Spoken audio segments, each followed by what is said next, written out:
Kukina Nagagi miyoi singda makata na kihalavadi tumina lairoi.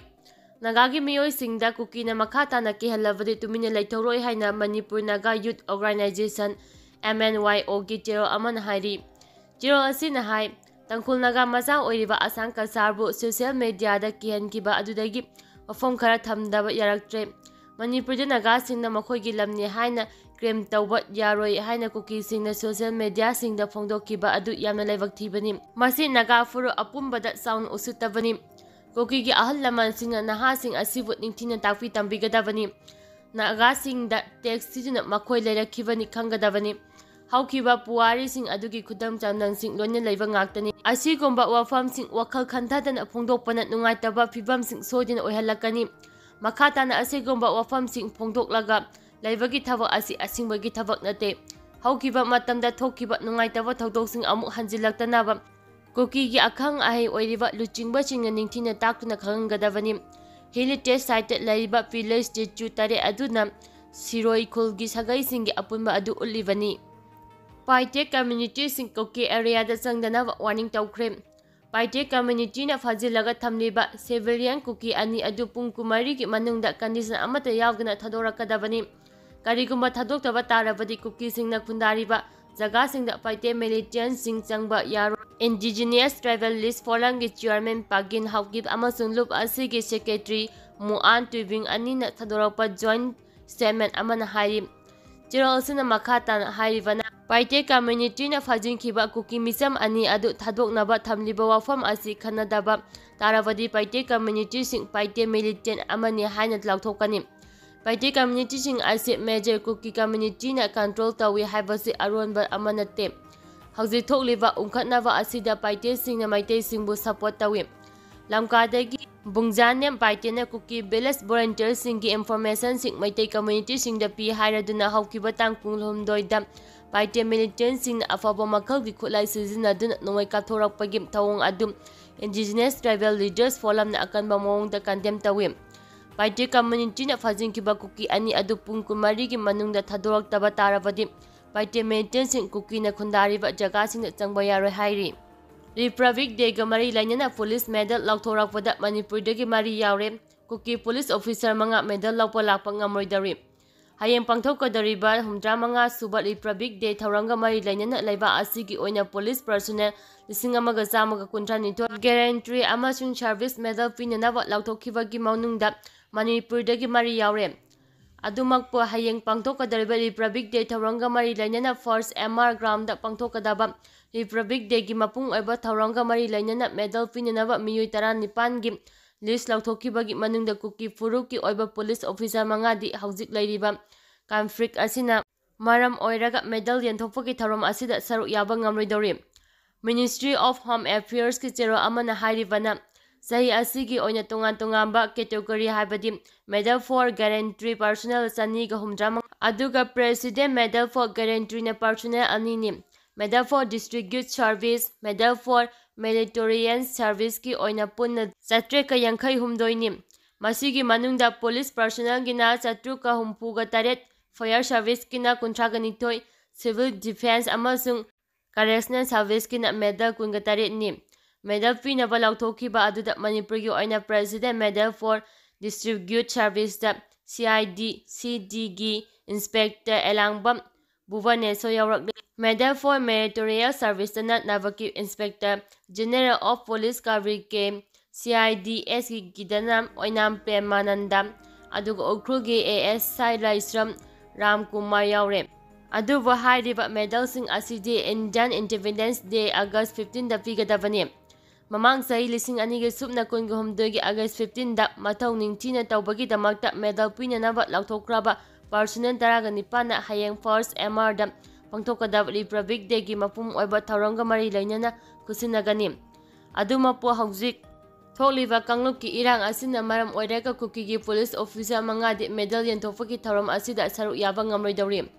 Hayeng pangthokadariba tharom asida medal lobo lakpa ngamroidoriba Kuki police personnel officer sing adudi president police medal for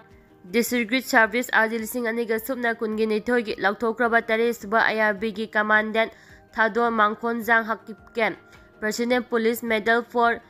District Service RD lising aniga subna kunga homdagi IGP AP ani Akim Haukip IGPS Helthang Thambong Lean Gangtem IPS Paukhan Mukan Chamte Soveda First MRV Housing AC First MRV Amusung Gengkalan Kungte Soveda First MRV ni Atay atopa medal fangadarvasing aduna police medal for Guarantee RD Kungani Toida Infan West ki AS Ningthokjam Eboton President Police Medal for District Service RD Kunitor Arambam Basanta Sarama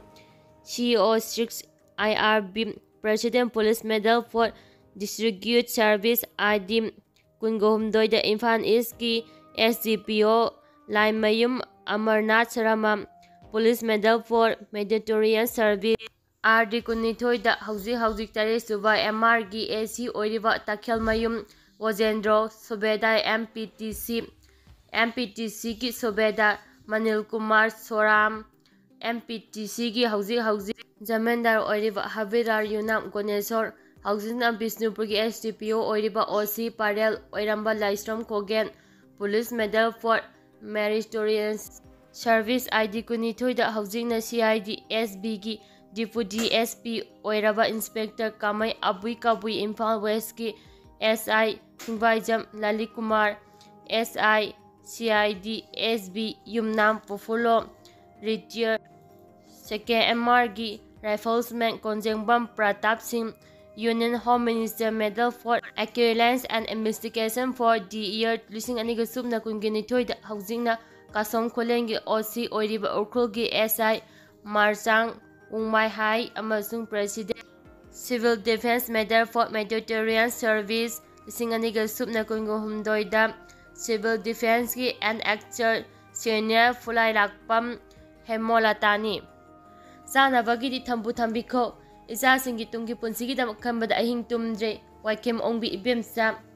Manipur gi Irang Asi Haurakkiba Sahi Fagadaba Tha Ahum Lom Tamak Ngayak Laba Asi Fawada Paliba Lengaksina Lan Asigi Warosin Ama Puraknaba Hotnaba EU Udavana Relief Camp Lariba Akoi Disana Vigidam Toina Sukhaludre Haying Tungda Akoiki Ita Isu Sing Asina Karamna Hingaugani Haina Kanbada Ahing Tumdre Haina Churjampo District ki Thinkai Phai Maitai Makha Laikai de Konthauza Makha Khavam High School Relief Camp Lariba Wahengbam Ommi Bemcha Sahi Nifu Gatarukna Fongdorakli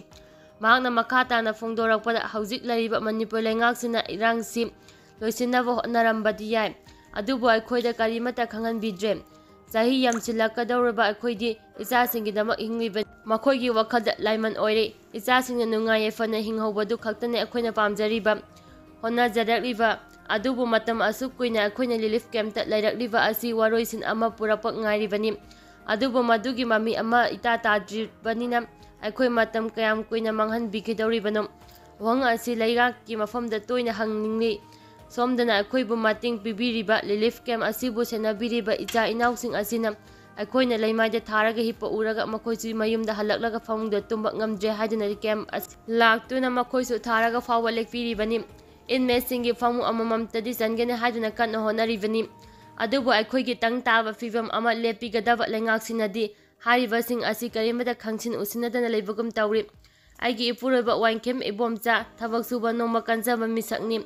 Akoi Anisangna Shu Nomzaraga Hangjarakivani Ichanupi Manga Amasing Sanupa Atomba Amaga Puni Izata Rukni Nupi Anidi Mayu Makai Pankre Ataina Hauzik Puna Mafam Asida Laminazari Shu Nom Duna Tanzava Iralna Tang Lazava Posa Karada Penza Duna Nungaina Juman Minar Kivani Asumna Larakpuna Sahi Ahum Padri Akoi Ningsa Sor Karat Netana Honba Pangjarak Livasi Punsigi Fivam Kara Fagalakle Isachi School Afaba Tamhalagi Hainasu Kanjarakivani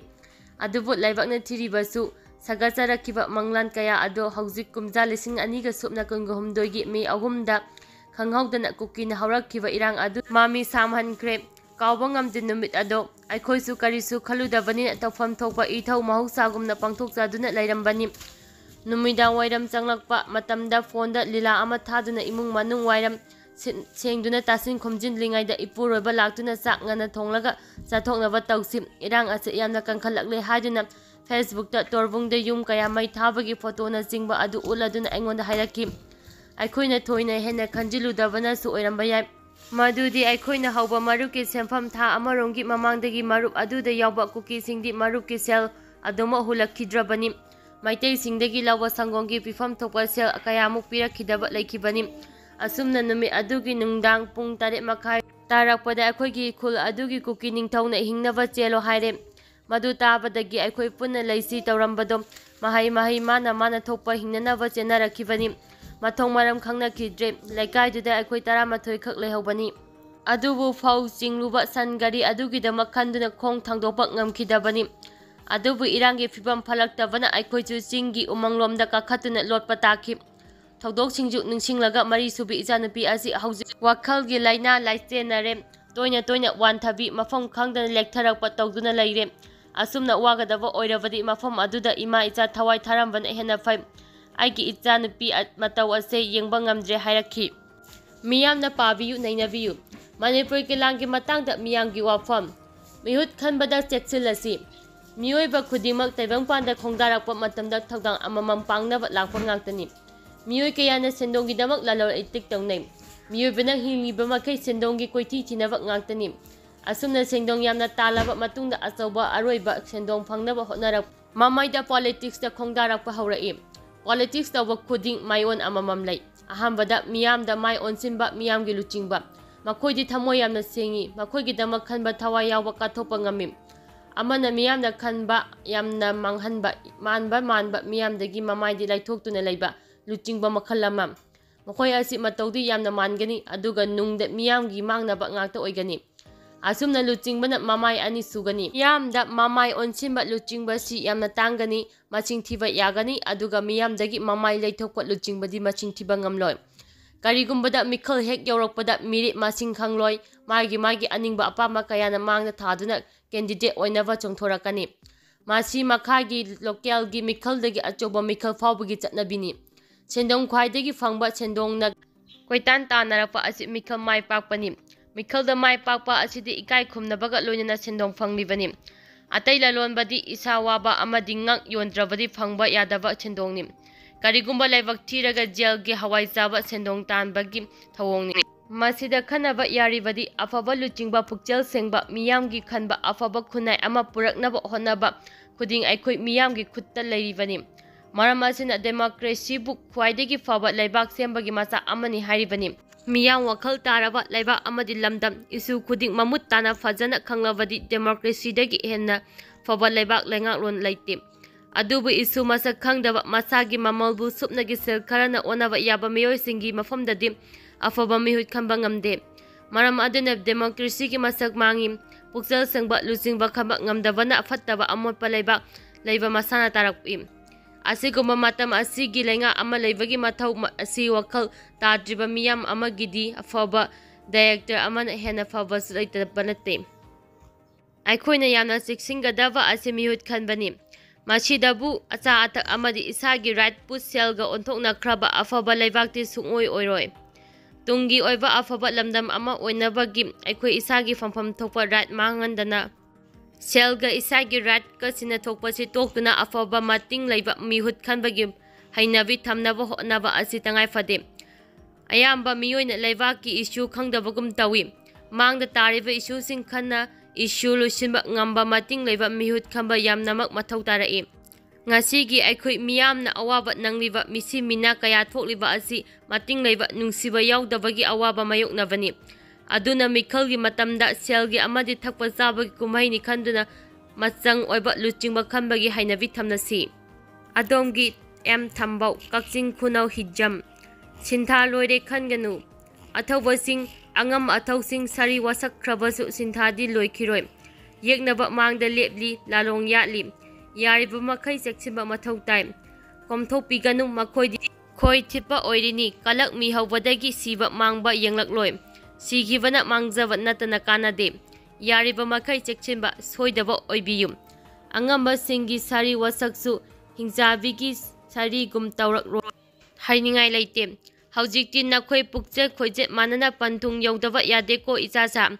managani su khalli manafam su thoi maramdi thabak se amattani aduga kangla utrada lengsin nabagi damak lengbirakpada sana suro yangbi thakta thawrak liba gari mayamdo Kanaꯗꯁꯨ ꯌꯦꯠꯇꯅ ꯑꯃꯅ ꯑꯃꯒꯤ ꯇꯨꯡꯏꯟꯅ ꯑꯆꯠ ꯑꯋꯣ ꯑꯃꯠꯇꯗ ꯑꯀꯥꯏꯕ ꯌꯦꯠꯄ ꯄꯤꯗꯅ ꯂꯦꯡ ꯅꯥꯏꯅ ꯄꯔꯦꯡ ꯁꯥꯅ ꯂꯥꯛꯄꯗꯨ ꯀꯌꯥꯗ ꯐꯖꯈ꯭ꯔꯦ, ꯃꯤꯐꯝ ꯍꯣꯡꯕ ꯉꯝꯅꯗꯦ꯫ ꯑꯗꯨꯃꯛꯀꯤ ꯃꯍꯥꯏꯅ ꯇꯨꯡ ꯀꯣꯏꯅ ꯑꯃꯒ ꯑꯃꯒ ꯄꯥꯎ ꯐꯥꯎꯅꯔꯒ ꯑꯃꯠꯇ ꯑꯣꯏꯕꯒꯤ ꯁꯤꯟꯊꯥ ꯄꯥꯡꯊꯣꯛꯄꯤꯔꯛꯎ꯫ ꯄꯨꯝꯅꯃꯛꯅꯁꯨ ꯇꯝꯖꯍꯧꯕ ꯑꯣꯏꯍꯧꯅꯕ ꯐꯠꯇꯕ ꯋꯥꯈꯜ ꯅꯥꯄꯜ ꯌꯥꯎꯕꯤꯒꯅꯨ꯫ ꯃꯤꯅ ꯌꯥꯗꯕꯁꯦ ꯃꯄꯨꯅꯁꯨ ꯌꯥꯗꯕꯅꯤ꯫ ꯍꯔꯥꯎꯕꯒꯤ ꯃꯤꯀꯨꯞ ꯂꯥꯛꯂꯕꯁꯨ ꯈꯔ ꯋꯥꯠꯅ ꯂꯤꯛꯅ ꯇꯧꯕꯤꯌꯨ꯫ ꯀꯥ ꯍꯦꯟꯅ ꯃꯊꯣꯏ ꯅꯄꯜ ꯀꯥꯔꯨꯔꯕꯗꯤ ꯃꯄꯨꯅ ꯑꯃꯨꯛ ꯆꯩꯔꯥꯛ ꯄꯤꯔꯛꯀꯅꯤ꯫ ꯀꯤꯅ ꯂꯨꯛꯅ ꯁꯤꯟꯊꯥꯗꯨꯗꯪ ꯄꯥꯡꯂꯕꯗꯤ ꯃꯄꯨꯅꯁꯨ ꯇꯦꯡꯕꯥꯡ ꯄꯤꯒꯅꯤ꯫ ꯃꯄꯨꯒꯤ ꯇꯦꯡꯕꯥꯡ ꯌꯥꯎꯗ꯭ꯔꯕꯗꯤ ꯃꯤ ꯀꯣꯔꯁꯨ ꯁꯨꯁꯅꯨ ꯄꯥꯝꯕꯩ ꯑꯃꯠꯇ ꯂꯩꯔꯣꯏ꯫ ꯌꯦꯛꯅꯕ ꯃꯔꯨꯞ ꯑꯅꯤꯒꯤ ꯈꯦꯠꯅꯕꯁꯤ ꯈꯪꯕꯤꯌꯨ꯫ ꯏꯆꯥꯁꯥ, ꯅꯀꯣꯛ ꯐꯥꯎꯕ ꯆꯤꯛꯇꯕ ꯑꯄꯨꯟꯕꯒꯤ ꯌꯥꯏꯐ ꯊꯧꯖꯥꯜ ꯐꯪꯂꯕꯗ ꯃꯥꯏ ꯄꯥꯛꯄꯒꯤ ꯂꯝꯕꯤ ꯅꯛꯂꯕꯅꯤꯀꯣ꯫ ꯑꯄꯨꯟꯕꯅ ꯄꯥꯡꯒꯜꯅꯤ, ꯊꯧꯅꯥ ꯐꯕꯅ ꯃꯥꯏ ꯄꯥꯛꯄꯅꯤ, ꯀꯥꯎꯐꯗꯦ꯫ ꯑꯗꯣꯝꯒꯤ ꯁꯅꯥꯔꯩ ꯌꯨꯝꯈꯥꯏꯕꯝ, ꯈꯨꯔꯥꯏ ꯈꯣꯃꯤꯗꯣꯛ ꯏꯄꯣꯝ ꯃꯄꯥꯜ꯫